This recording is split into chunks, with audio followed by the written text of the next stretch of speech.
Hello, welcome back to the woods.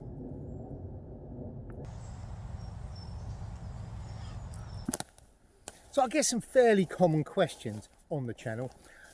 First of those is, in such and such a video, what knife were you using? And the other one is, what is the best bushcraft knife I can buy? Well, in this video, hopefully, you might get an answer to both of those questions. Now the first question is pretty straightforward to answer. I can just go back through the videos, see which knife I was using and let you know. Or I could just show you the various knives I use and then you will know. The second question though, well, that one's a little bit more difficult to answer because there's so many different variables. How much money have you got to spend? Number one. Are you a novice or are you someone with a bit of experience who's looking to upgrade to a knife? Are you looking for a full tang or a stick tang? Or are you looking for a factory knife or a custom knife? As I said, so many variables. But what I thought I'd do in this video is take you through my top 10 bushcraft knives. The knives that I have used over the years the most. So it's not the ones that have the most sentimental value or the ones that cost the most or the ones that I think indeed are the prettiest. These are the ones I have used the most. So we'll go from the least used of my top 10 to the most used. And because this is a review of knives that I've used a lot over the last 20 or so years, some of my newer blades won't be included. So this one, and some of you will recognise this is the blade blank that Rob Evans sent over to me. I haven't used it that much, so it won't be included. I'm sorry, Rob. I'm sure it's going to become a firm favourite in the future, but in this one, it's just the tried and tested, those ones that I've reached for whenever I've been out on a job or whenever I've been off doing a spot of bushcraft on my Todd. So before I go into which knives, I'll just say these aren't all of my knives. I don't have just 10. These are the 10 ones that, as I said, I use most frequently. Now, one thing I will say before you actually look at the knives is my knives aren't draw queens. In other words, they're knives that are used. That's why they're in this top 10. They're knives that have been used and abused and they show marks of use. So don't expect them to be nice and shiny and pristine, etc, etc. I know there'll be a few people out there clutching their chests when they see the state of my knives, but they are working knives. They are a tool at the end of the day, and that's how they get used. So the first knife I'm going to kick off with is this, and this is a Necker by Simon Hardy at Ashdown Forest Crafts, and he very kindly gifted me this knife years ago. And it is a lovely little bushcraft knife. It's a full tang, as you can see. Scales are U. It's 01 tool steel. It's a Scandi grind. It's got a nice 90-degree spine on it as well, so it scrapes a fierce spark. It's a nice lightweight little knife that you can wear around your neck all day, and you don't know it's there until you need it. Lovely little knife. If you're in the market for a small knife, then one of these isn't far off being almost perfect. And I use this one a lot. You will have seen it in some of my videos, and it's a cracking little knife.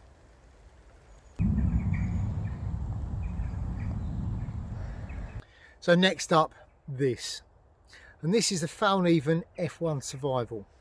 This isn't the original one. I've had two. I had the original one with the Thermarun handle and the exposed tang. This is a custom job done for me by my brother Leon.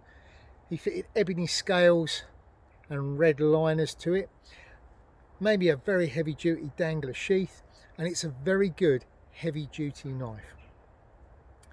Designed as a survival knife, it's VG10 stainless steel, and it's all round very, very tough, very, very strong knife. I used this a lot back in the day when I was sort of first starting the bushcrafty type stuff, and I was making up fire bow drill sets and doing lots of battening and that type of thing, and this withstood everything. I did carve a couple of spoons with it, but the blade geometry I didn't find was quite set up for just woodcraft, but still a very lovely, very capable knife.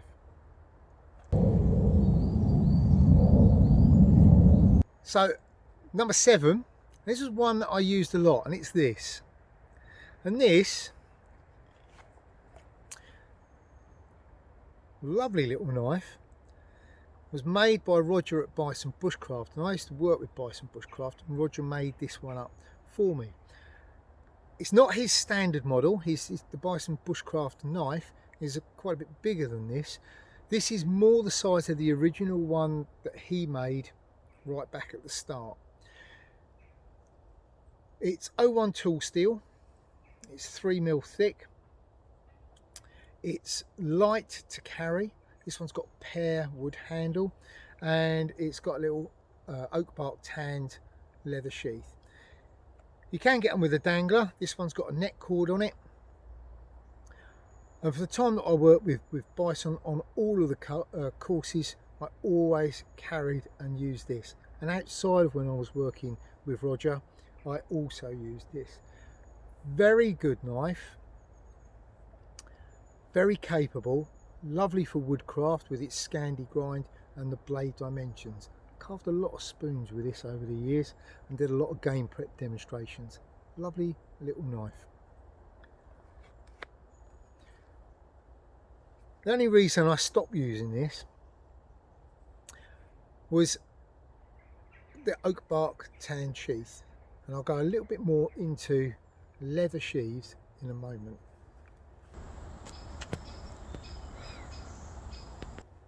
Because the next one I'm going to talk about is this. And this is a little Ingram knife. Now, I used to work and live down in the West Country, and for those of you who don't know the West Country, Devon is a beautiful county. It's very, very green, and it's very, very green for a good reason. It rains quite a lot, and most of my bushcrafting down there was done up on Dartmoor, and Dartmoor is a high moorland area. It's the highest point in Devon and Cornwall, and it gets the weather coming in from the Atlantic, from the Irish Sea and the Bristol Channel, and up from the English Channel. And so the weather can be quite extreme. As I said, it's quite damp down there quite a lot. And my brother bought me this little Ingram. It's an S30V stainless steel. I modified the grind, so it's what I think they call a Scandex or something nowadays, and it's got micarta handles. It had a leather sheath, but what I found was, although the knife performed brilliantly in a damp environment, the sheath didn't so, because weather and leather don't always go together, and the sheath ended up getting quite loose and floppy from where it continually got damp and dried, etc. So I got Chris Claycomb to make me up this little Kydex sheath. It's got a ferro rod holder on the side. I put a loop of rubber on there, and that's when I put a little flashlight. It's got a paracord 550 cord neck strap on it, so I can wear it around my neck, and it's nice and light, and it's ideal for wet weather. And I've used this not only down in Devon and Cornwall, but also in West Wales, the Brecon Beacons, the Black Mountains, and up on the west coast of Scotland. And when I'm in those environments, usually I tend to chuck on not my bushcrafty type stuff, but I wear something called a buffalo shirt, and it's a synthetic pile shirt with a Pertex outer, and you basically put it on when you know that you're going to get wet. Regardless of what clothing you put on, if you're going to get soaked, you might as well be comfortable, and buffalo is the way to go. I call this my buffalo knife, because this is what I reach for when I'm reaching for my buffalo shirt, because I know I'm going to get wet. This one is perfect for those conditions.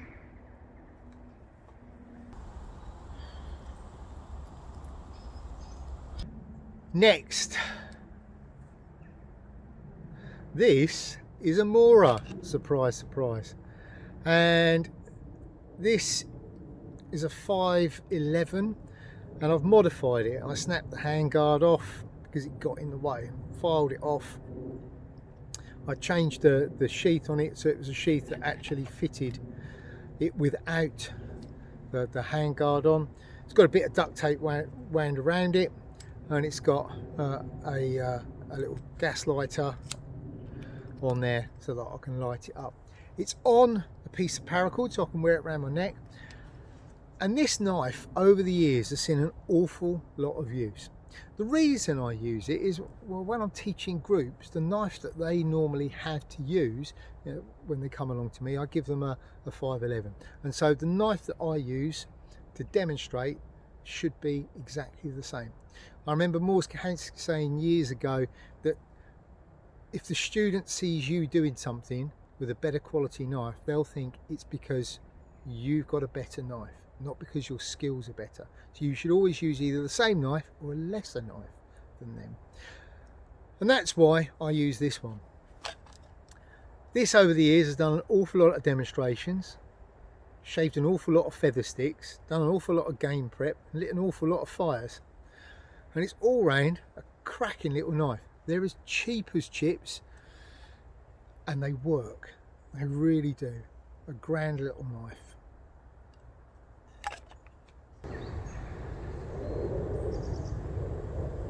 So there you go. You don't actually need to spend a great deal of money to get yourself a good working bushcraft knife. And my next one fits into that bracket as well. And this is the Halter Falls OK4. OK standing for outdoor knife. I think it was Halter Falls' answer to the more robust. The tang goes almost all the way through, I've been told. It's a Scandi grind tool steel. It's got some sort of coating on it. It's got a good squared spine, a rubberized grip, which is very good when the weather is wet or you've got stuff all over your hands. It's not going to slip around. And this is an incredibly good knife all round. If you want something that you can beat and abuse and light fires with, batten with, just about everything with, but you haven't got the money to spend on a phone, even F1, then this is the way to go. The Mora Garberg is the one that all the guys over in the States seem to use, and even they are expensive. I think I don't know whether they still are, about £100. I know they were. One of these, I think these are about £15, and these are brilliant. If you're looking for a good budget knife that works and you're not going to break, and if you do, you're not going to cry yourself to sleep over, go for this. Right, this one I've had since they pretty much came out, and working with youth groups, I use this an awful lot.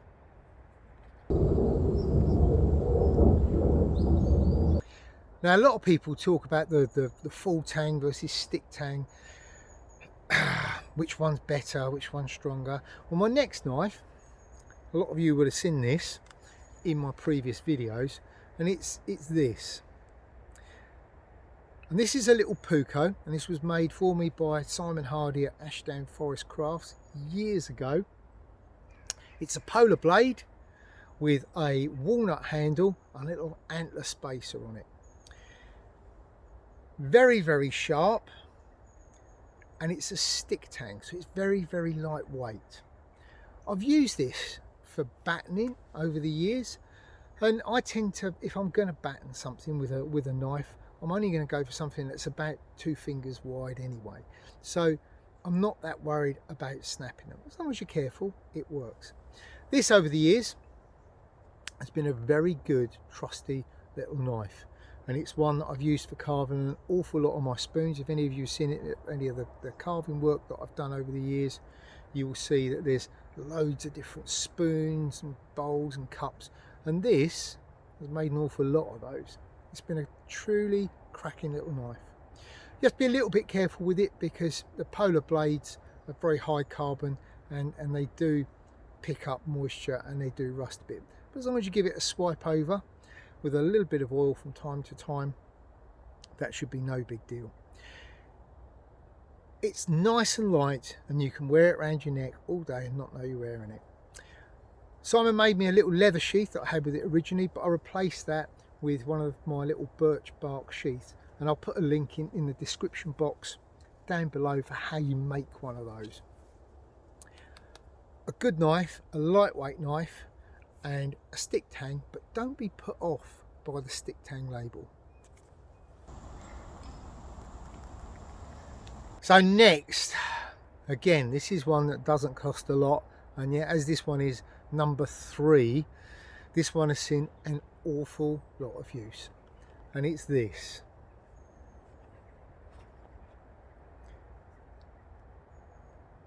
Yep, you guessed it, another Amore. But this one's a bit special.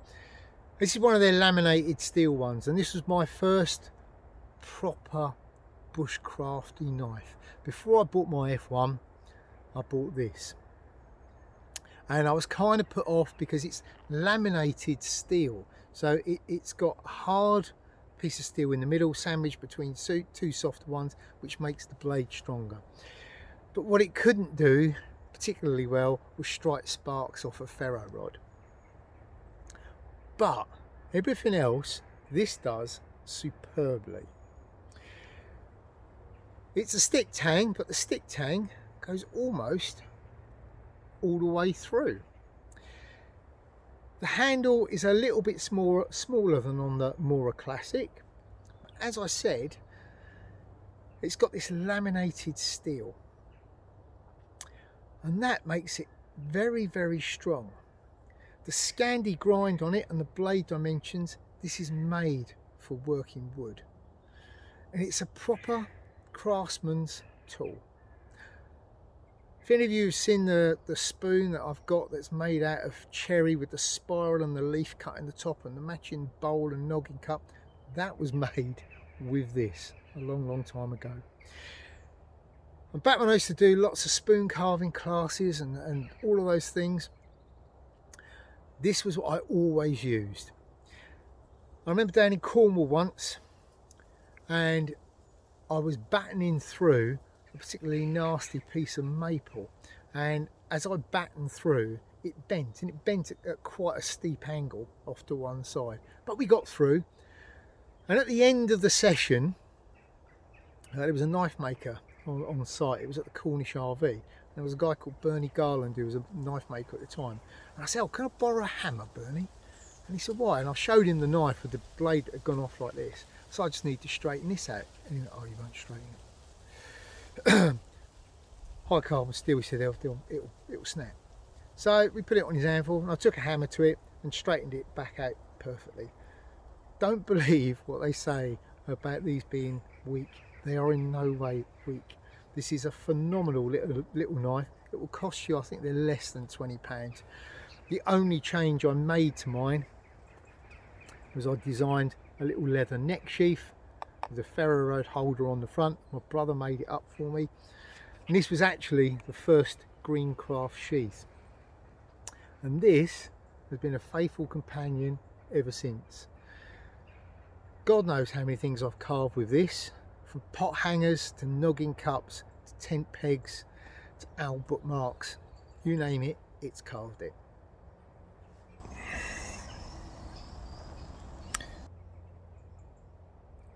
So I've just got 2 knives left to go, and this genuinely is the knives that I use the most, and I've based this on how much I actually use the knives. And the next one I use a lot, and you know I use it a lot because you've seen it in a lot of videos, and it's this, my Amore Classic. Incredibly similar to the last one, except for this one it's just straight high carbon steel. It's got a slightly bigger handle, and the tang doesn't go all the way through. It's nonetheless still a fabulous knife. This one, as you've seen in my videos, has been used for everything: tapping birch trees, carving spoons, noggins, shaving feather sticks, skinning animals. Great knife for not a lot of money. Again with this one, I changed it a little bit in that I sanded the handle down to get rid of the red paint, and I put it in a nice birch bark stick lined sheath. Again, I think about £15. Well worth the money. A great knife.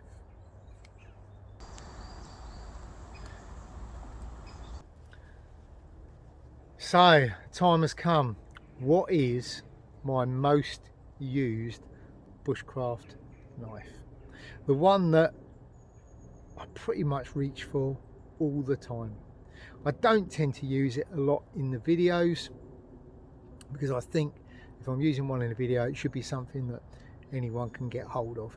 And again, it goes back to that Moore's thing, is I don't want people to think it's the knife. It's the user that's important, not the knife. That said, my top knife is this. And this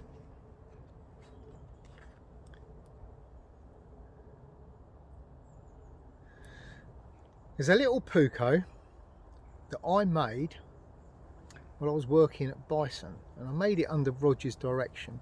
And it's a stick tang. The tang runs right the way through to the end, and it's got a carbon steel blade.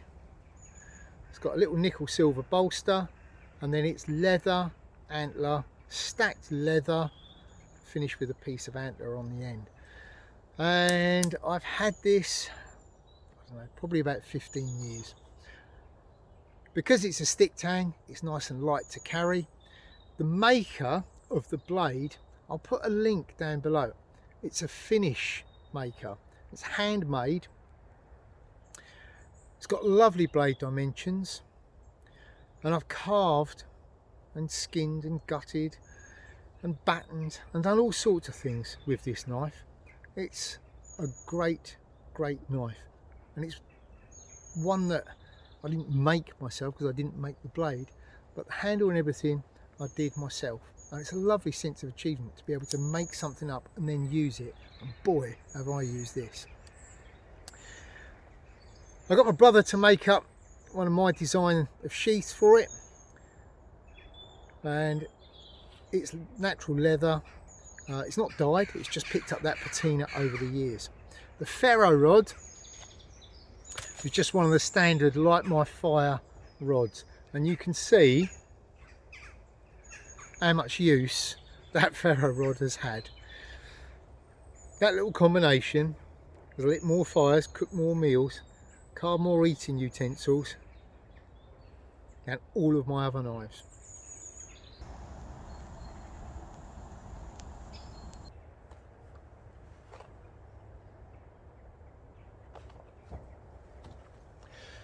So there you go. That's my top 10 most used.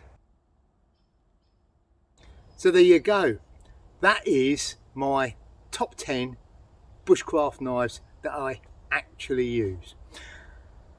I hope you found this useful in some way. As I said, I get a lot of questions, what is the best bushcraft knife? Well, that's totally subjective.